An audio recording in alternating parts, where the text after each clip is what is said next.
global news update on top accolade news. The headlines: Myanmar claims discharge of miners from army. Australia faces continued 10% tariff on US exports. Intelligence confirms Russia's widespread use of chemical weapons in Ukraine. Russia becomes first country to officially recognize Taliban government. We'll start with the focus in politics. Myanmar claims discharge of miners from army. Myanmar's ruling junta claims to have discharged 93 miners from military service following a UN report last month that accused it and allied forces of recruiting over 400 children, many for frontline combat.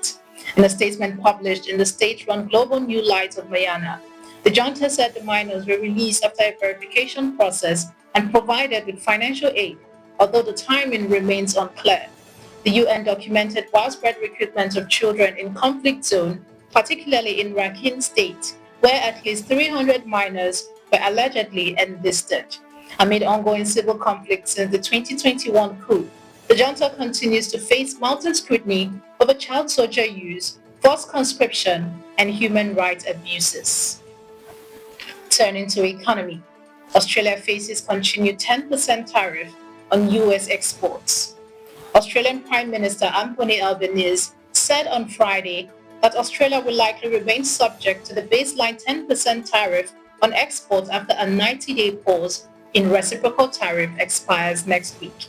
Speaking at an event in Sydney, Albanese confirmed that Australia currently holds the lowest possible tariff rate and will continue lobbying for an exemption.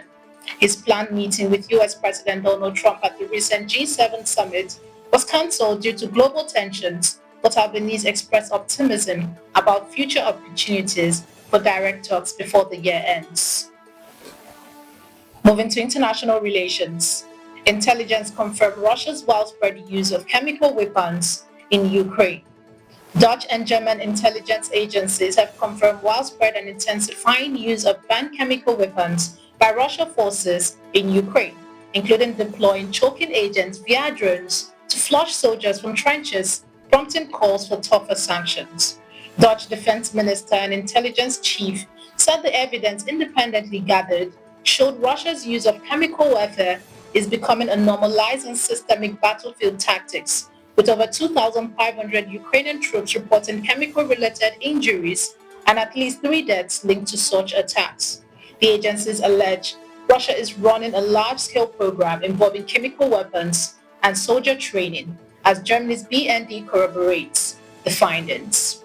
While Russia denies the claim and accuses Ukraine of similar violation, Western officials are urging international bodies to take action and consider barring Russia from its Executive Council. Still in international relations, Russia becomes first country to officially recognize Taliban government. Russia has become the first country to officially recognize Taliban government in Afghanistan, marking a major diplomatic shift nearly 4 years after the group seized power in 2021. Moscow's foreign ministry confirmed the acceptance of credentials from Afghanistan's new ambassador, signaling the formal establishment of bilateral relations and the lifting of Taliban's terrorist designation. The move, reportedly authorized by President Vladimir Putin, was welcomed by the Taliban as a historic step. While the group remains internationally isolated due to its severe restriction on women and girls, Russia says engagement is necessary to help stabilize Afghanistan. You're watching the Global News Update on Top Accolade News. Do stay with us. Still to come.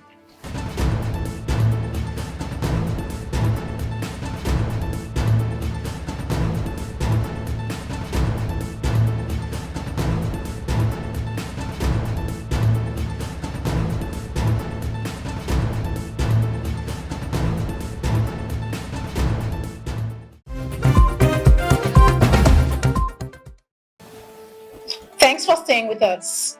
In conflict, Trump-Putin call yields no progress on Ukraine-Russia war. US President Donald Trump said his phone call with Russian President Vladimir Putin on Thursday brought no progress at all in resolving the war in Ukraine, as fighting escalated and concerns grew over a US pause in key weapons shipments to Kyiv. The Kremlin confirmed the nearly hour-long conversation but said Putin remained firm on addressing what he called the conflict's root cause, including NATO's expansion and Western backing of Ukraine. President, call with Vladimir Putin today accomplished. We had a call. It was a pretty long call. We talked about a lot of things, including Iran, and we also talked about, as you know, the war with Ukraine. And I'm not happy about that. Mr. President,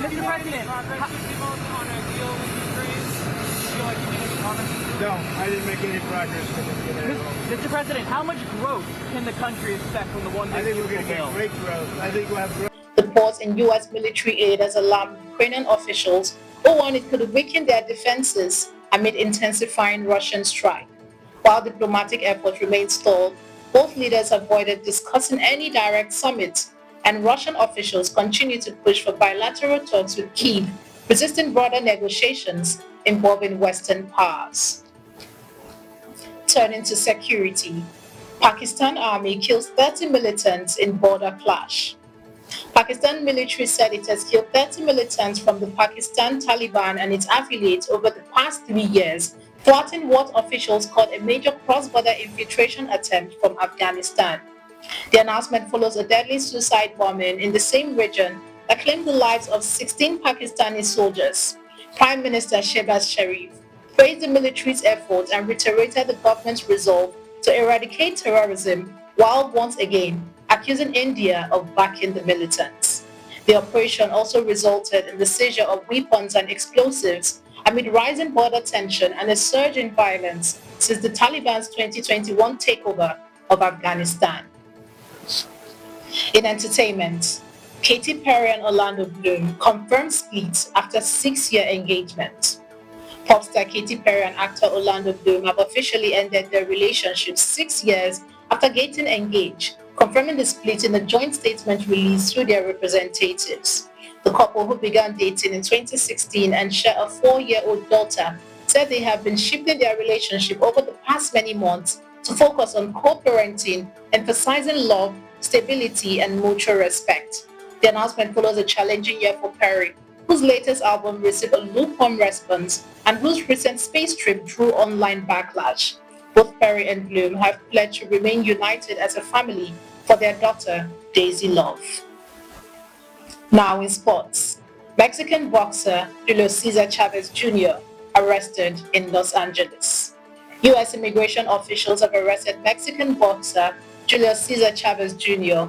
in Los Angeles and plan to deport him after determining he was in the country illegally due to fraudulent statements made in the 2024 green card application. The Department of Homeland Security said he is also under investigation for alleged ties to Mexico's Sinaloa cartel and is wanted in Mexico for organized crime and firearms trafficking.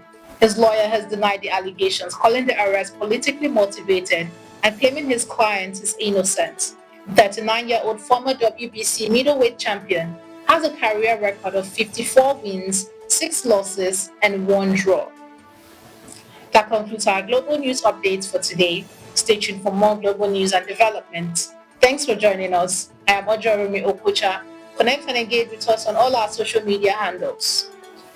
Do have a wonderful day.